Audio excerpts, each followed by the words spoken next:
Hello friends, स्वागत है आपका बहुत बहुत गतिमान IQ स्टडी चैनल पर।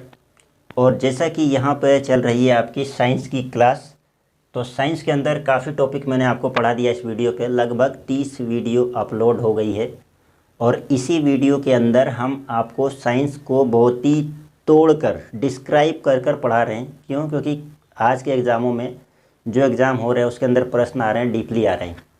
और इसी के साथ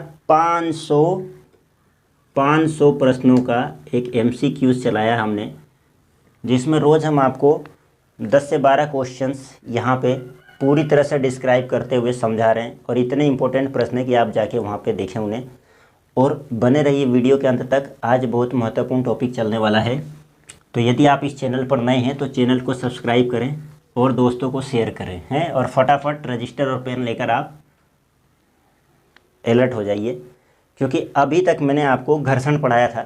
घर्षण के अंदर संतुलित बल, असंतुलित बल, फिर घर्षण कितने तरह के होते हैं, स्थैतिक घर्षण, सीमांत घर्षण और लास्ट गति घर्षण, मैंने आपको कंप्लीट करा दिया पूरी तरह से। आज हम बात करेंगे घर्षण के अंदर कि हम एक बहुत ही इंपॉर्टेंट टॉपिक पढ़ेंगे। मैं आपको डिस्क्राइब करने की पूरी कोशिश करूँगा, ध्यान से देखना। सर्पी घर्षण, सर्पी घर्षण।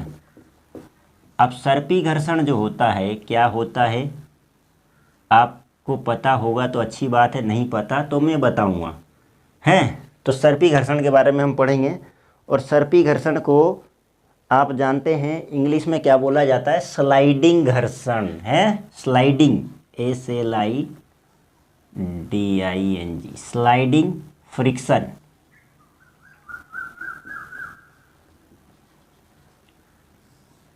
ये वाला टॉपिक हम आज पढ़ेंगे हैं। तो सबसे पहले इसकी चर्चा हम करेंगे। तो देखिए, सर्पी घर्षण क्या होता है मैं बताता हूँ पहले आपको। कोई एक वस्तु किसी दूसरी वस्तु के ऊपर फिसलती है या स्लिप होती है या स्लाइड करती है, तो दोनों वस्तुओं के संपर्क, सतहों के संपर्क को क्या कहते हैं? हम सर्पी घर्षण कहते हैं, सर्पी घर्षण कहते हैं। तो ये जो मैंने बोला है यही आपको परिभाषा में लिखना है कि जब कोई वस्तु किसी दूसरी वस्तु की सतह पर फिसल रही हो तो दोनों सतहों के बीच लगने वाले घर्षण बल को, दोनों वस्तु के सतहों के बीच लगने वाले घर्षण बल को सर्पी घर्षण कहते हैं। जब कोई वस्तु किसी अन्य वस्तु की सतह पर फिसल या स्लाइड रही हो तब दोनों वस्तुओं के संपर्क सतहों के बीच लगने वाले घर्षण बल को सर्पी घर्षण कहा जाता है। मालूम है कभी कभी मैं क्या है, थोड़ा सा ये चीज़ मेरे को लिख देना चाहिए पहले से, तो ज़्यादा अच्छा रहता है, टाइम बचता है वीडियो बनाते वक्त। लेकिन कोई बात नहीं, अभी इससे पहले दूसरी क्लास ली थी इसलिए नहीं कर पाया मैं ऐसा। तो जो लिखना होगा मैं लिखूँगा और जो नहीं लिखना होगा वो मैं बोलूँगा। आप लोग रजिस्टर पेन लेके बैठे हैं, लिख लेना, ये वीडियो पॉज करके देख लेना। लेकिन ज़्यादा अच्छा रहता है कि अगर आपको लिखा हुआ मिल जाए तो ज़्यादा परेशानी नहीं हो हैं। तो देखो, जब कोई वस्तु किसी अन्य वस्तु की सतह पर फिसलती हो, तो मैं प्रयास करता हूँ, आपके समझ में आ गई ये बात, लेकिन कई स्टूडेंट नहीं आई होगी, मैं समझता हूँ इस चीज़ को। माना ये कोई वस्तु है,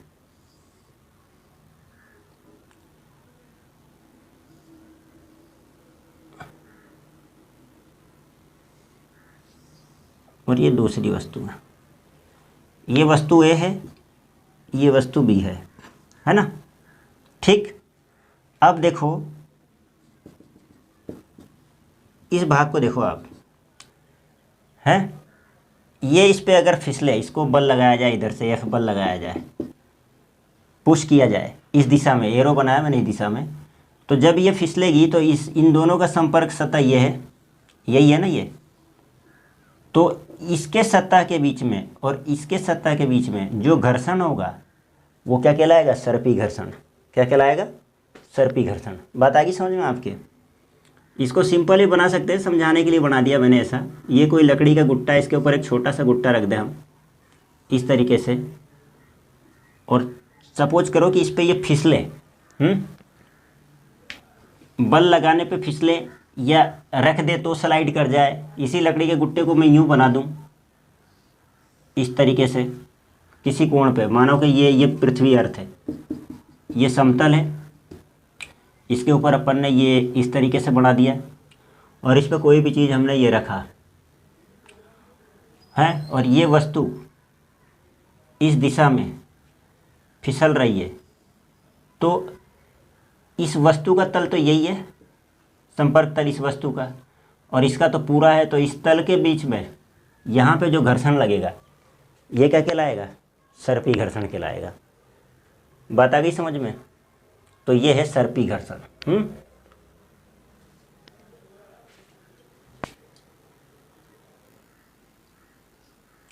अब देखिए, अब हम पढ़ेंगे लोटनी घर्षण बल।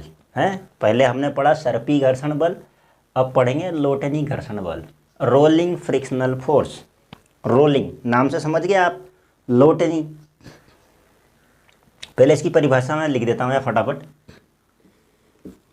जब कोई वस्तु किसी अन्य वस्तु की सतह पर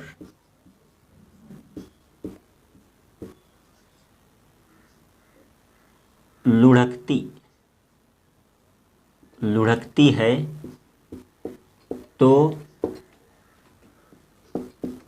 दोनों वस्तुओं, यानी जो लुढ़क रही थी वो और जिसके ऊपर लुढ़क रही थी वो, दोनों वस्तुओं के संपर्क तल के बीच लगने वाले घर्षण बल को ही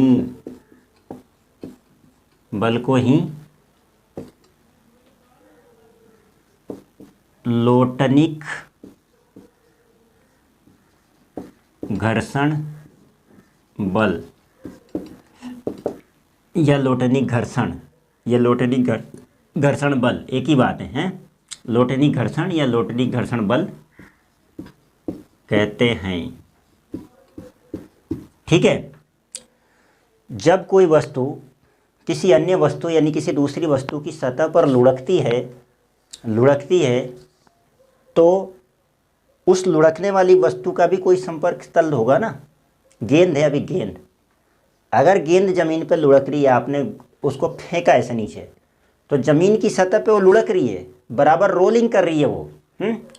तो ये गति कौन सी कहलाती है, लोटनी गति। तो जमीन का तो संपर्क तल है ही, प्लेन, जो प्लेन सरफेस है, और बॉल लुढ़क रही है तो वो भी, उसका भी तो पृष्ठ है ना, चारों ओर का पृष्ठ जो उसके संपर्क में आ रहा है बराबर।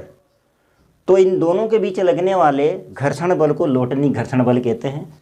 एग्जाम्पल के लिए मैं आपको थोड़ा सा ये समझाना चाहता हूँ कि यदि, ध्यान से देखिएगा,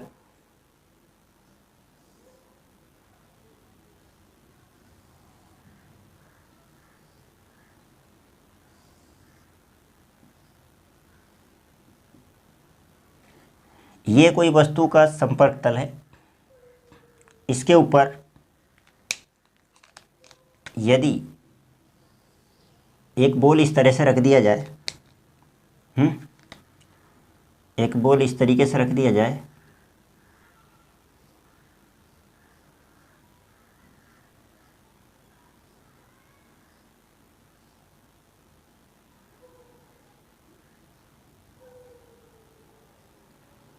ये बॉल है, समझ लीजिए आप, बना दिया ये मैंने आपको समझाने के लिए।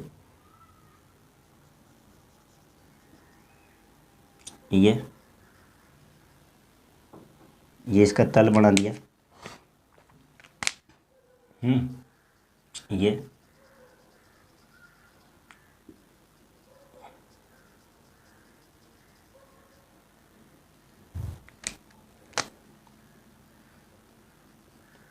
अब आपको अच्छे से दिख रहा होगा ये, और समझ में आ रहा होगा। ये एक बॉल बना दिया है, और दूसरी वस्तु के ऊपर इस बॉल को जब हम यहाँ से छोड़ेंगे, तो ये लुढ़केगी तो कभी ये काला पृष्ठ नीचे आएगा, कभी ये नीला पृष्ठ नीचे आएगा, अभी ये लाल वाला पृष्ठ नीचे आने वाला है। तो लुढ़कती हुई जो गति करेगी, ये बॉल की गति क्या होगी, इस तरीके से होगी। तो ये गति क्या कहलाती है, लोटनी गति कहलाती है, लोटनिक। या बेलन, आपने देखा बेलन देखो, ये बेलन ऐसे होता है, ये बेलन ऐसा ही होता है ना। अब यूँ मत कह देना कि हमने कभी खाना नहीं बनाया, है ना, झूठ बोलने की ज़रूरत नहीं है ना। मुझे पता है खाना जीवन में लगभग सभी ने बनाया एक बार, तो बहुत से तो बना ही रहे होंगे, मैं खुद भी बनाता हूँ, ठीक है।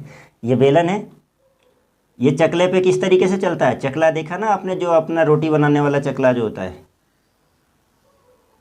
इस तरीके से होता है। इसके ऊपर हम इसको इस तरह से घुमाते हैं तो रोलिंग करता है ये। तो रोलिंग मीन्स लोटनिक। ये दो एग्जाम्पल देके मैंने आपको समझाने का प्रयास किया है। तो जो गति लुढ़कती है, लोटनी करती है, वो लोटनी गति कहलाती है। लेकिन वो किसी वस्तु के ऊपर ही करेगी ना। जब हवा में, अभी यहाँ पे ये मार्कर है, अब मैं यहाँ पे ऐसे ऐसे करता रहूँ इसको, तो ये किसी के संपर्क तल में है क्या, ये तो स्पेस में ऐसे ऐसे घुमाने से क्या होगा, ये ऐसे घुमाने से क्या होगा, ये ऐसे घुमाऊँ तो मैं कुछ होगा क्या, तो ये रोलिंग गति नहीं है। लेकिन अभी मैं इस मार्कर के ऊपर ऐसे रख दूँ इसको, और फिर ऐसे ऐसे घुमाऊँ, ये देखिए आप, ये बराबर दिखेगा अभी आपको, ये देखिए ये, तो ये इसके ऊपर क्या हो रहा है, रोल कर रहा है ये, तो ये रोलिंग गति है, ठीक है, लोटनी गति है ये। अब ये कहना चाहूँगा मैं, एक नोट लगा के लिखाता हूँ मैं आपको, यहाँ पे लिख लो, लोटनिक गति, लोटनिक घर्षण बल का मान सबसे कम होता है, तथा स्थैतिक घर्षण बल का मान सबसे अधिक होता है। ये पहला पॉइंट, ये दूसरा पॉइंट है, हमेशा याद रखना। ये क्वेश्चन बनता है, सबसे कम किस घर्षण बल का मान होगा, तो लोटनी का होगा। आप जानते हो वस्तु ज़्यादा दूरी तय करेगी कम बल लगाने पे। एक बॉल है, एक फुटबॉल है, उसको आप फेंक दो, वो लुढ़कते लुढ़कते वहाँ तक चली जाएगी। और क्या बक्से को फेंक सकते हो आप, बक्सा भी चला जाएगा कि लुढ़कते लुढ़कता है, सरकेगा यहाँ से यहाँ तक 1 फीट, बस फिर रुक जाएगा। तो सबसे ज़्यादा मान किसका होता है, स्थैतिक घर्षण बल। और स्थैतिक घर्षण बल क्या होता है, मैंने आपको पढ़ाया था, वीडियो में देख लेना जाके पिछले, याद नहीं हो तो।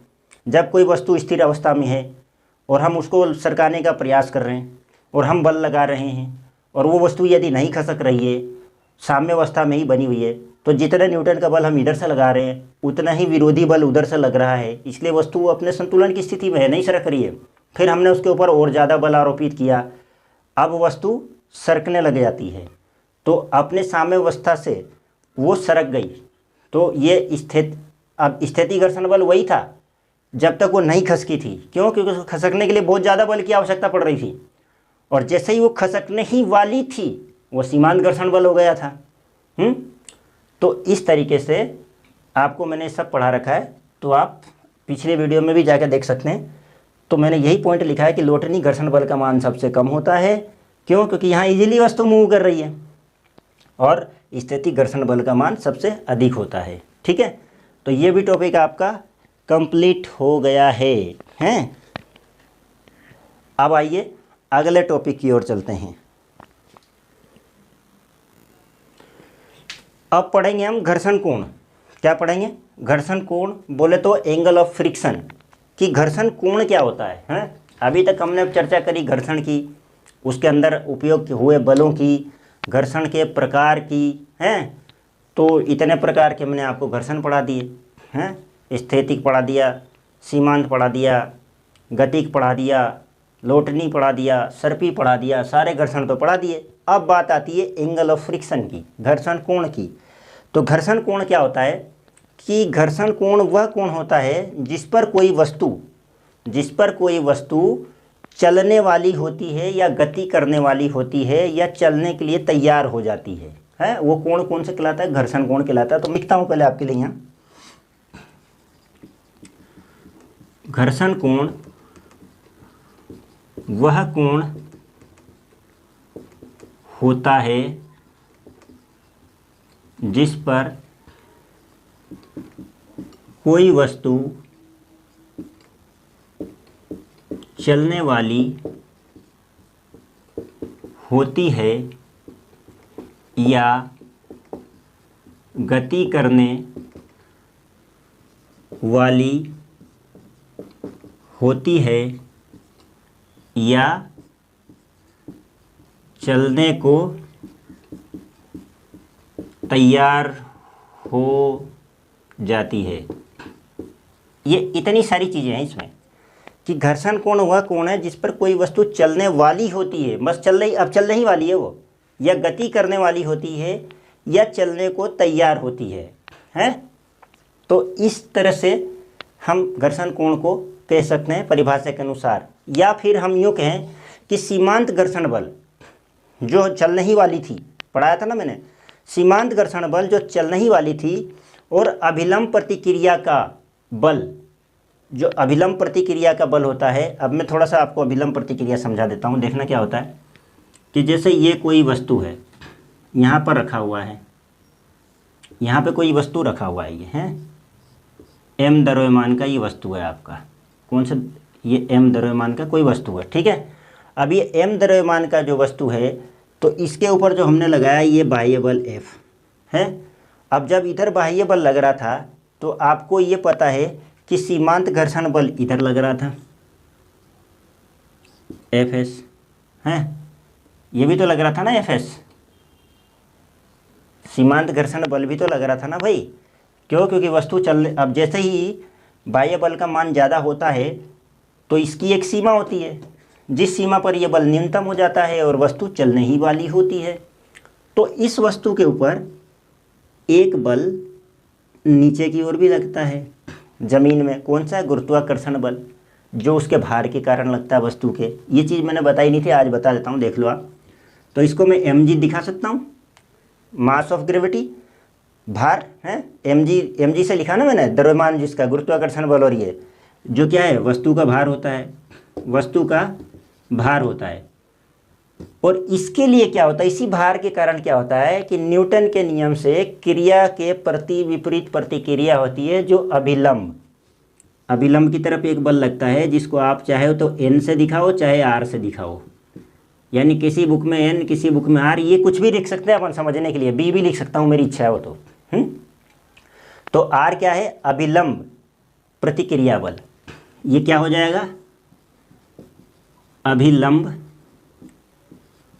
प्रतिक्रिया बल।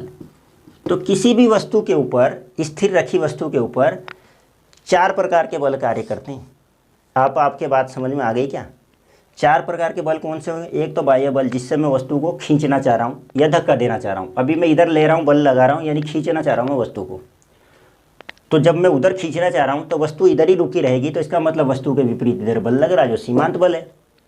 और एक बल उसके भार के कारण लग रहा है, गुरुत्वीय नीचे की ओर, और इसी के जस्ट विपरीत प्रतिक्रिया बल लग रहा है ऊपर की ओर, जिसे अभिलंब। अब अभिलंब क्यों कहा इसको?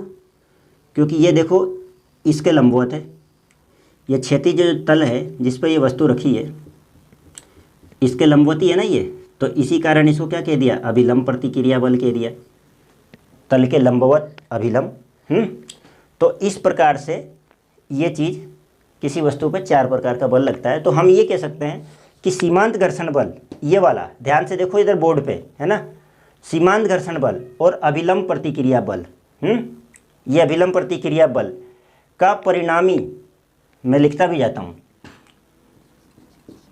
सीमांत घर्षण बल, ध्यान से देखना, थोड़ा सा समझने वाली चीज़ है, एफएस एवं अभिलंब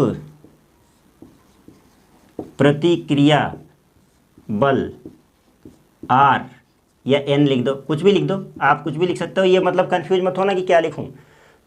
बल, अभिलंब प्रतिक्रिया बल का परिणामी, बल का परिणामी, परिणामी है, परिणामी से क्या तात्पर्य है, इन दोनों का परिणामी है, अभिलंब प्रतिक्रिया से जो कोण बनाता है, परिणामी अभिलंब प्रतिक्रिया से जो कोण बनाता है ना, अभिलंब प्रतिक्रिया से जो कोण बनाता है उसे ही क्या कहा जाएगा, घर्षण कोण कहा जाएगा। बस इतनी सी बात है, उसे ही घर्षण कोण कहा जाता है, लेमडा से दर्शाते हैं। अब ये सब तो आपको इतना ज़्यादा नहीं पूछेगा, वो एग्ज़ाम के अंदर ये डेफिनेशन नहीं पूछेगा,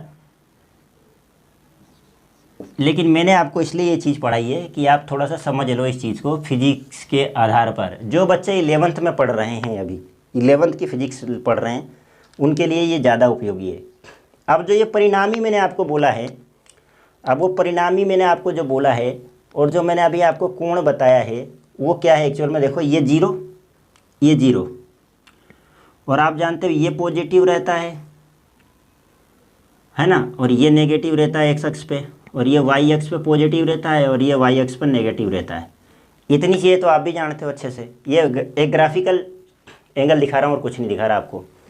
अब होता क्या है कि ये अभिलंब प्रतिक्रिया बल, ये क्या बोल रहा है यहाँ से, देखो सीमांत घर्षण बल यानी ये वाला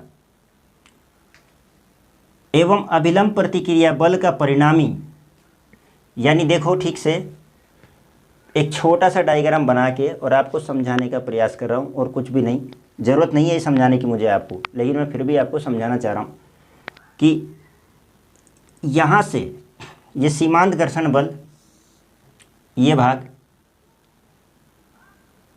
एफ और अभिलंब प्रतिक्रिया बल ये भाग हैं का परिणामी अभिलंब प्रतिक्रिया से, परिणामी यही होगा, देखना यहाँ से ये परिणामी होगा ना इन दोनों का, और अभिलंब प्रतिक्रिया से यानी इससे ये जो कोण बनाएगा ये वाला, वही क्या कहलाएगा, घर्षण कोण कहलाएगा। तो ये कोण को मैं क्या थीटा अगर बोलूँ तो इसको लेमडा से दर्शाया तो थीटा बराबर लेमडा, यानी किसी भी कोण को हम थीटा से व्यक्त करते हैं तो मैं लेमडा से व्यक्त कर रहा हूँ। अब मैं डायरेक्ट लेमडा लिखूँगा तो आप कंफ्यूज होगे, परिणामी यही होता है ना, है इसका परिणामी क्या होगा, ये होगा, है ना। तो इस तरीके से ये ग्राफ मैंने आपको बना के बता दिया और कोण बता दिया। सीमांत घर्षण बल Fs ये यहाँ इधर लग रहा जो ये इस वस्तु के ऊपर, और अभिलंब प्रतिक्रिया बल N जो ये ऊपर की ओर लग रहा का परिणामी, ये का परिणामी अभिलंब प्रतिक्रिया से यानी इससे ये जो कोण बनाएगा उसे ही क्या कहेंगे, घर्षण कोण कहा जाएगा, जिसे लेमडा से दर्शाते हैं। तो ये आपका घर्षण कोण भी समाप्त हो गया। अब बात आती है घर्षण गुणांक की। तो घर्षण गुणांक और फिर घर्षण बल के गुण हैं, और घर्षण बल के गुण, घर्षण के उपयोग और घर्षण गुणांक मैं आपको अगले वीडियो में पढ़ाऊंगा। आज तक की वीडियो में यहीं तक। मुझे उम्मीद है कि ये चीज़ें आपको समझ में आई होगी। घर्षण कोण क्या होता है, ये घर्षण कोण मैंने पढ़ा दिया आपको, उसकी डेफिनेशन पढ़ा दी है। तो अगर आपको ये वीडियो अच्छा लगा, कंटेंट्स अच्छे लगे, समझ में आया, तो चैनल को सब्सक्राइब करें, लाल बटन को दबा के सब्सक्राइब करें, है लाल रंग से लिखा था सब्सक्राइब, तो उसे दबा के सब्सक्राइब करें और दोस्तों को शेयर करें। और सब्सक्राइब करने के कोई पैसे नहीं लगते, निःशुल्क है। कई स्टूडेंट्स को लगता है कि यार इसमें पैसे कटेंगे, चार्जेबल है, तो मैं बता दूं गतिमान IQ स्टडी चैनल पर कभी कोई पैसा नहीं लिया जाएगा और ना लिया जा रहा है, कभी भी नहीं। जितने भी कोर्स अवेलेबल होगा, जो भी कंटेंट्स होगा, सभी स्टूडेंटों को फ्री मिलेगा हमेशा। आने वाले समय भविष्य में कभी कोई पेड कोर्स नहीं चलाया जाएगा यहाँ। निश्चिंत होकर पढ़ें। मेरे से जितनी मेहनत हो रही है मैं आपको कर रहा हूँ मेहनत, आप भी उतनी ही मेहनत करें, भगवान आपको ज़रूर सफल करेगा। मेहनत आपकी और हम तो अपनी तरफ से प्रयास कर ही रहे हैं। मिलते हैं अगले वीडियो में अच्छे कंटेंट्स और एक अच्छे टॉपिक के साथ, जो मैंने अभी आपको बताया है, घर्षण गुणांक, घर्षण बल के उपयोग और घर्षण बल के प्रयोग, इन सब को लेते हुए घर्षण के गुण वगैरह, तो मैं सब आगे बताऊँगा आपको। तो और इसी चैनल पर जैसा अभी आपको मैंने बताया है कि इम्पोर्टेंट क्वेश्चनों की सीरीज चल रही है, वो भी देखें आप, बहुत शानदार क्वेश्चन है। तो मिलते हैं अगले वीडियो में, तब तक के लिए जय हिंद।